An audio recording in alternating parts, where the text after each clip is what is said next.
किंतु जब व्यक्ति झूठ बोलता है, कर्कश निंदनीय वचन बोलता है, परश वचन बोलता है, दूसरों को परेशान करता है, चिढ़ाता है, तो उस समय असद शब्दों का प्रयोग नहीं कर रहा, केवल असत्य ही नहीं बोल रहा, हिंसा भी कर रहा है।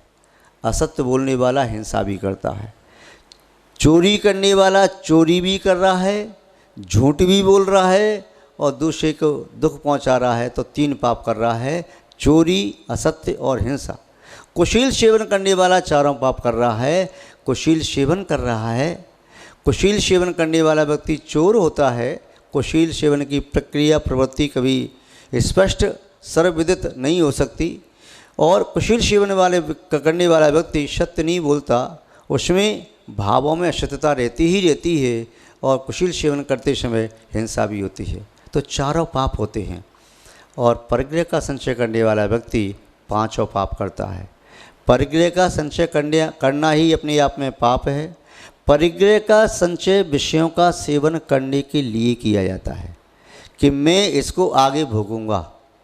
चाहे चेतन परिग्रह का संचय, अचेतन परिग्रह का संचय वह कर रहा है तो विशेष सेवन की भावना, पुनः विशेष सेवन के साथ चोरी भी है, पुनः असत्य भी है, क्योंकि उसकी रक्षा करने के लिए वह असत्य का सहारा लेगा। यदि छूट रही हैं तो उसको छुपाएगा, और पुनः ये सब कृत्य करते समय हिंसा भी करेगा।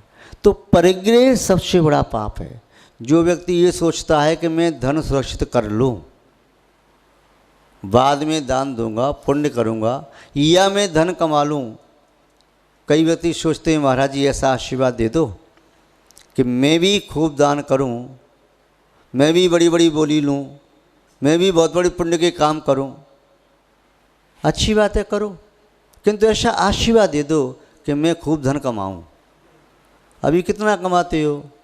अभी तो उतना ही कमा पाता हूं जिससे परिवार का भरण पोषण हो पाए। तो अब क्या करोगे? हम ऐसा सोचते हैं कि हमारे व्यापार में बहुत ज़्यादा प्रॉफिट हो, मतलब मार्जिन ज़्यादा लें, तो चोरी का भाव आ गया।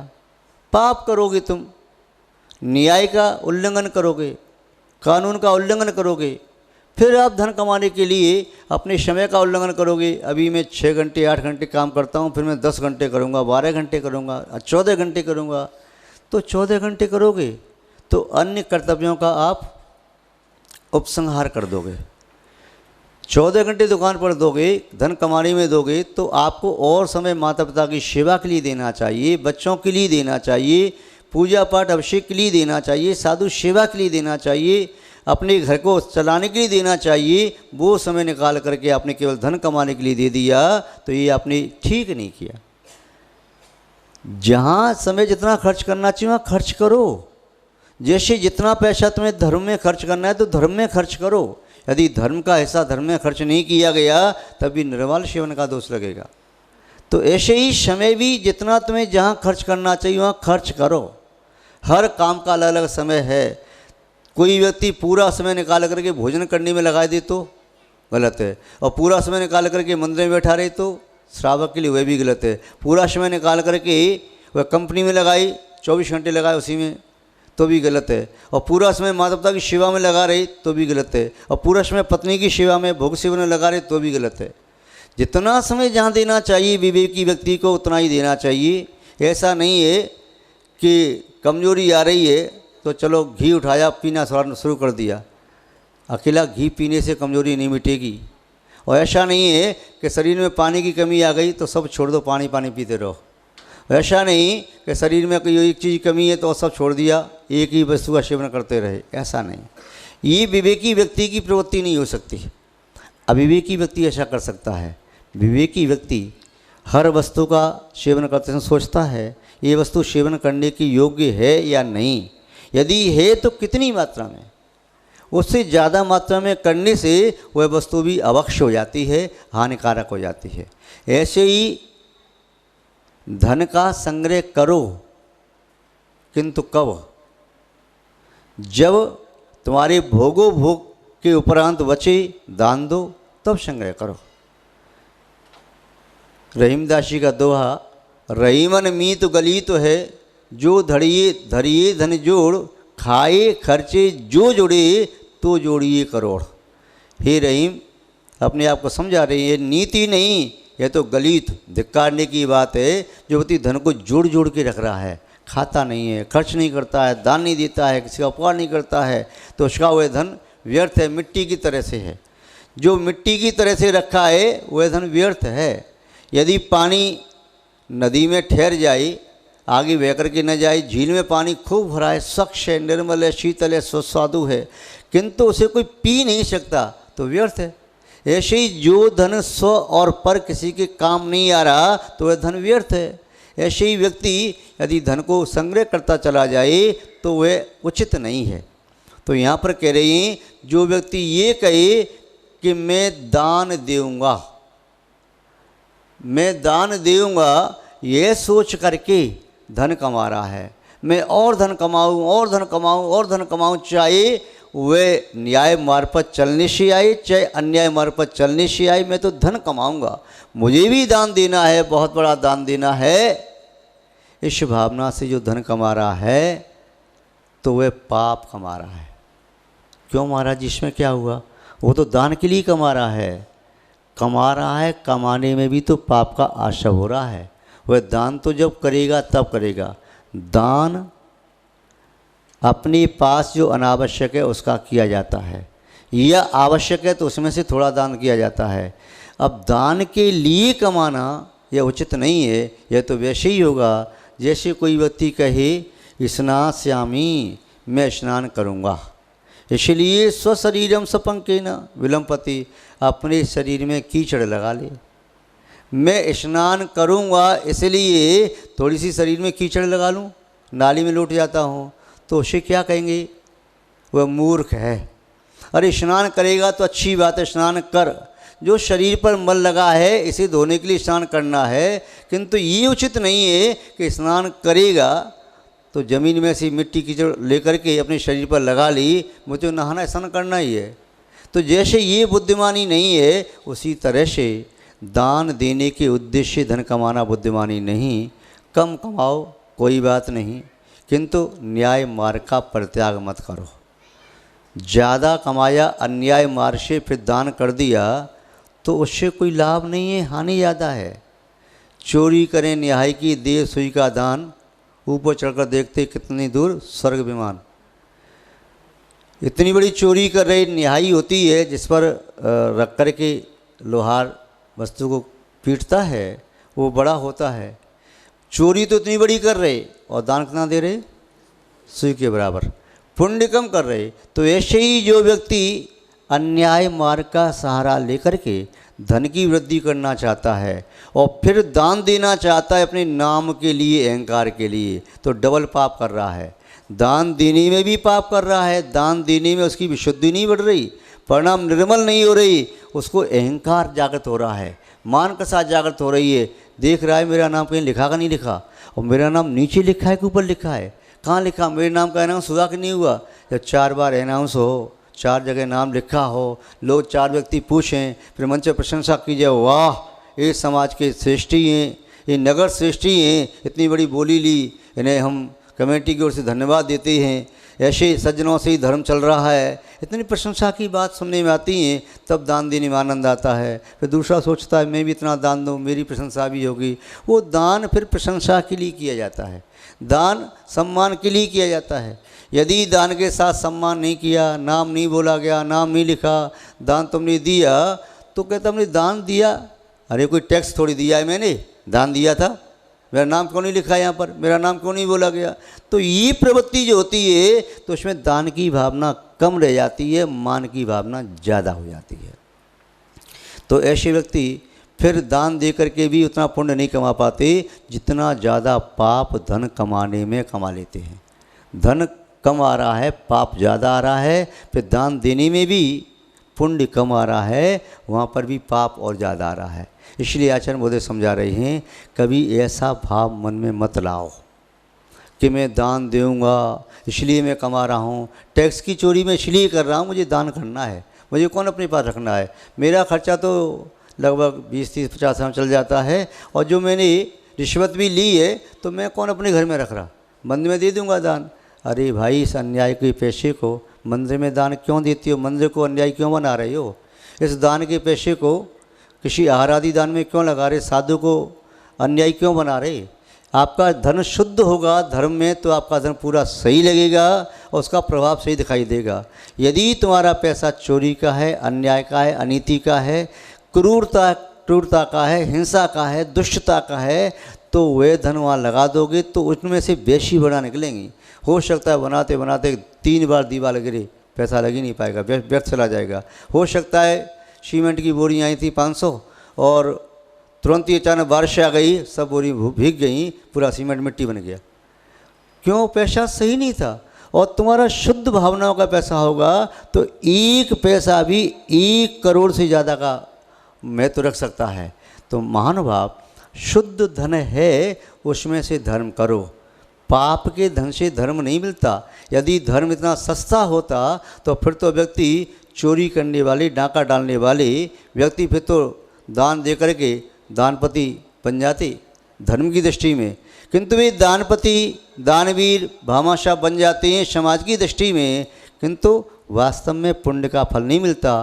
फिर उनके जीवन में कोई प्रतिकूलता आती है, स्वास्थ्य खराब हो गया या कोई एक्सीडेंट हो गया या और कोई पाप का उदय आ गया, फिर धर्म को बदनाम करते हैं। ये तो इतने बड़े धर्मात्मा थे, इतना दान दिया था, फिर उनके जीवन में ऐसा कर्म का उदय क्यों आया। अब उनकी आत्मा से पूछो उन्होंने क्या किया था। वह तो पुण्य का तो एक पर्दा डाल लिया था जिसके पीछे आड़ में पाप कर सकें, अपने पाप को छुपा सकें। अपनी आत्मा से पूछ लो कि वास्तव में शुद्ध हृदय से पुण्य कार्य कितना किया है। अपने उनकी आत्मा से पूछो कि वास्तव में भी क्या कर रहे थे। वो तो पुण्य का एक पर्दा लगाया था जिसकी आड़ में कहीं पाप किए जा सकें। तो महानुभाव, फिर धर्म की लोग निंदा करते हैं, तो ऐसा करने वाला भी ऐसा हो जाता है। तो हमें धर्म को पर्दा नहीं बनाना है, धर्म की आड़ नहीं लेनी है, हमें शुद्ध हृदय से धर्म करना है। हमारे पास जितना भी है उसमें से दान करने की भावना रखो। 4 रोटी हैं, ये प्रयास करो मैं आज 4.25 रोटी खा करके काम चला लूँगा, किंतु उसमें से चौथाई रोटी किसी के उदर में पहुँच जाए तो अच्छी बात है। जब मेरे पास 20 रोटी होंगी और मेरे परिवार के लिए 16 रोटी पर्याप्त होंगी तो 4 रोटी मैं किसी के लिए देने में सक्षम हो जाऊंगा। इसीलिए तो कवियों ने भी लिखा है, साईं इतना दीजिए जामे कुटुंब समाए, मैं भी भूखा ना रहूं साधु न भूखा जाए। इसलिए इतना मांग रहा है, मुझे परिग्रह नहीं करना है। कितनी विरक्ति की बात है, कितनी निस्संगता की बात है, निरीता की बात है कि गृहस्थ इसलिए कह रहा है इतना दीजिए, न मैं भूखा रहूँ न मेरा परिवार, मेरे द्वार पर कोई आ जाए तो भूखा नहीं जाए। ये नहीं मांगा कि हे भगवान इतना दीजिए जिससे मेरा बेटा खुश रहे, मेरा पोता खुश रहे, मेरा पोते का पोता भी राजा बन कर के रहे, ऐसा नहीं मांगा। इतना ही मांगा है, न मैं भूखा न रहूँ, भूखा रहूँगा तो भजन नहीं कर पाऊँगा, और मेरे द्वार पर कोई यदि आ जाए तो भूखा ना चला जाए। यदि मैं ग्रस्त नहीं होता, वो सोचता है यदि मैं ग्रस्त नहीं होता तो मुझे कोई विकल्प नहीं, मैं भी साधु, मिल जाता तो ठीक है, नहीं मिले तो भी ठीक है। किंतु ग्रस्त कहता है कि मैं भी भूखा नहीं रहूं और मेरे द्वार पर कोई साधु आ जाए तो भूखा ना जाए। तो उतना ही मांग रहा है, ये नहीं कह रहा कि वह व्यक्ति कि मैं संग्रह करूं। तो आचार्य बोधे ने यही समझाने की यहाँ चेष्टा की है कि धन का संग्रह मत करो, आवश्यकता पड़ने पर व्यय करो। व्यय करना है शुद्ध भाव से करो, शुद्ध भाव से धन का व्यय करना अपने लिए और पर के लिए पुण्य बन जाएगा। और अशुभ भाव के साथ उस धन को स्वयं भोगोगे तब भी बहुत सारा पाप कमाओगे, और अशुभ भाव के साथ दान भी दोगे तो उतना पुण्य नहीं मिल पाएगा, किंचित पुण्य मिलेगा, उसका हित हो जाएगा। तो महानुभाव, उत्तम यही है कि तुम न्यायपूर्वक अपनी आजीविका चलाओ, उत्तम यही है संतोषी बनो, उत्तम यही है यदि आपको धन ज़्यादा कमाना है तो कमाओ। जैनाचार्यों ने ये नहीं कहा कि कोई व्यक्ति कमाने की सामर्थ्य 1 महीने में 1 रुपये कमा सकता है तो न कमाए, कमाओ, किंतु ईमानदारी से न्याय नीति पूर्वक टैक्स भी जमा करो, और जितना ज़्यादा कमाया है उसके अकॉर्डिंग दान देना भी सीखो।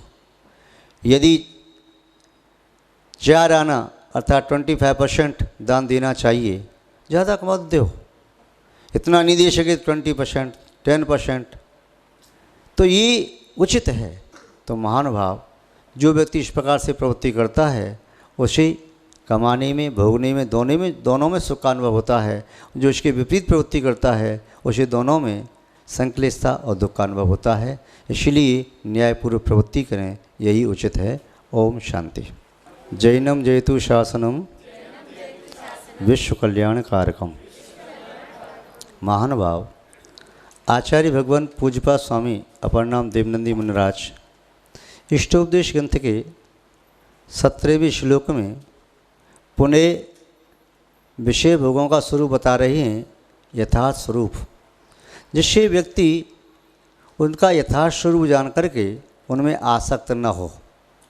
जब तक किसी भी वस्तु का यथार्थ स्वरूप हमारे ज्ञान गोचर नहीं होता, तब तक उस वस्तु या व्यक्ति के प्रति हमारी प्रवृत्ति मिथ्या होती है।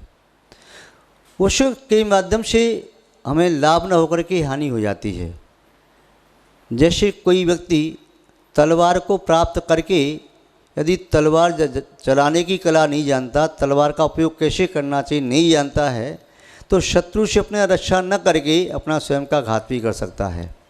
एक व्यक्ति अग्नि के माध्यम से अग्नि जला करके अपनी शीत की बाधा को दूर भी कर सकता है। यदि उस अग्नि का सदुपयोग करना नहीं जानता है तो उस अग्नि से अपने भवन को, अपने वस्त्रों को, अपने शरीर को भी जला सकता है।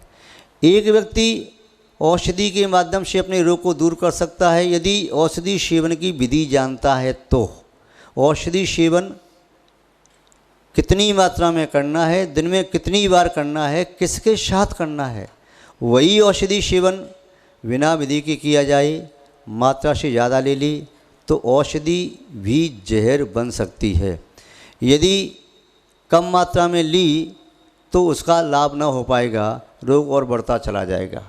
विधि से नहीं लेनी थी, ठंडे पानी से या रस के साथ, और ली किसी गर्म वस्तु के साथ, औषधि भी गर्म और गर्म चीज़ के साथ ली तो और ज़्यादा गर्मी कर गई। या कोई चीज़ गर्म से लेनी थी और ठंडे से ले ली, जुकाम आदि हो रहा था, शिकंजी के साथ ले ली तो उससे और ज़्यादा स्वास्थ्य बिगड़ गया।